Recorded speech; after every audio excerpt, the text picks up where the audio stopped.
Our theme this month is freedom, and it's one of my favorite themes in Science of Mind. I think it's something that calls to all of us universally. It reminds me of our Declaration of Principles. Ernest Holmes wrote in Science of, well, he spoke to it, and then it was heretofore since listed in the Science of Mind magazine of all the different principles we believe.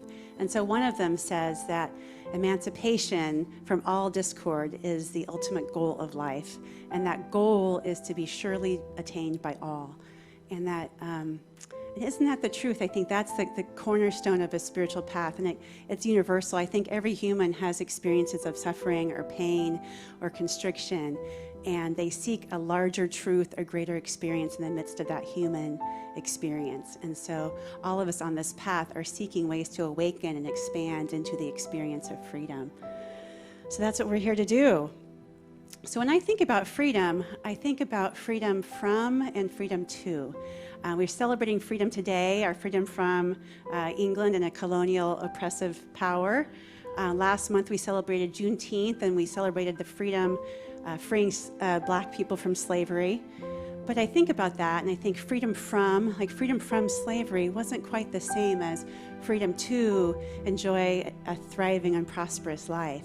When I think about freedom from, we have freedom from whatever the limiting condition was, whether it's an addiction or a fear or an unhealthy pattern. And that's good to acknowledge and be present to that.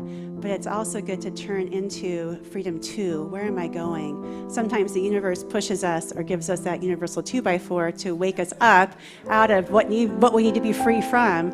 And then there's a vision, there's a greater truth that's calling us to. What are we free to? And freedom to has that energy of expression, of joy, of creativity and manifestation and empowerment. So that's really what it's about, is moving into freedom too. What are we expressing? So when I think about freedom, and I think about this universal playground, we get to live this one precious wild life.